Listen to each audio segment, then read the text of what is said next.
Después de 6 años sin tren, por fin se ha hecho realidad. Hoy, después de la presentación oficial que ha contado con autoridades encabezadas por el presidente de la Generalitat, Ximo Puig, la consellera de Política Territorial, Rebeca Torró, y el alcalde de Dénia, el tren ha emprendido su marcha a las 10:50 de la mañana.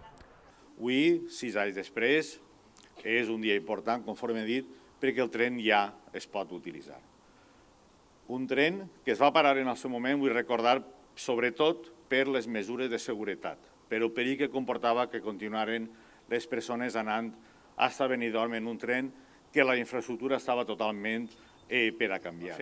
Ha sigut ara, en el govern del Botànic, quan s'han fet la inversió, conforme ha dit la consellera, de 150 milions d'euros per a que la gent que utilitza aquest tren, que vertebra molt la comarca, un tren que ara, conforme veníem parlant amb l'alcalde de Gata, es comentava la quantitat de gent que ve a l'institut, al metge, a diferents llocs, tant d'aquí a Dénia com de Dénia cap al sud de la comarca, es importantíssim. Para los pasajeros era una necesidad la puesta en marcha de este medio de transporte. Y bueno, pues ha tardado, pero es porque se ha hecho la vía nueva, trenes nuevos y bueno, esto ya es pues para a lo mejor 50 o 100 años que la espera ha merecido la pena. Bueno, soy turista y me parece importante como abrir estos nuevos espacios de transporte en Denia, que salga desde Denia hasta Alicante, me parece muy importante y muy emocionada por conocer el trayecto. En su intervención, Ximo Puig ha destacado la importancia de los trenes de cercanía por encima de la velocidad. El tram no és un tren d'alta velocitat, però és que tots els dies no anem en alta velocitat, tots els dies no fem grans desplaçaments. Els desplaçaments més importants que fem són els quotidians. Per això és tan important aquesta visió de permeabilització que significa el transport urbà, que és el transport a través del tram, del tramvia o a través també d'altres mitjans de transport.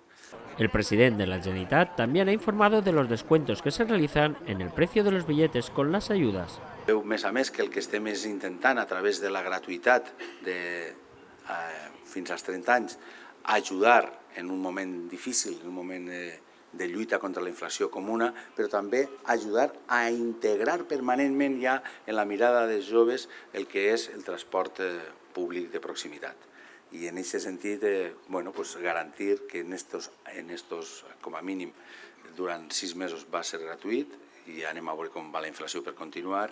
També en el conjunt de la població, a partir ja de febrer, serà el 50%, és a dir, per exemple, el trajecte que hem fet avui de Teulada a Sí, el tram 10 seria dels 10 viatges, serien 40 cèntims, és a dir, fer molt accessible aquest transport. És un transport que té que veure en el nostre dia a dia i sobretot també té que contribuir precisament per a intentar millorar les perspectives econòmiques de la immensa majoria de la població.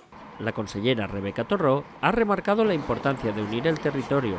Hem de continuar treballant perquè les ciutats i les àrees metropolitanes aconsegueixen estructurar una xarxa de transport integrat, eficient, basat en un ús més racional de l'espai urbà i aconseguir així un territori més competitiu, més sostenible, en definitiva, més habitable.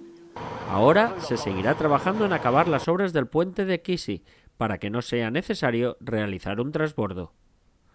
Mientras tanto, el tren hasta Gandía es otro cantar, pero el presidente Ximo Puig también ha hecho mención.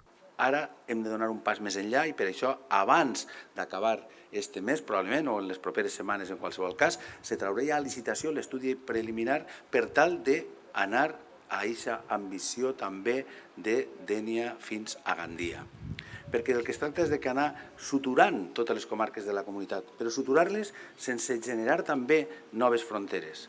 I per això hem de ser conscients que a la fi, en els esforços de tots, en la comprensió de tots els ajuntaments, hem d'anar generant aquesta filatura de transport en tot el territori.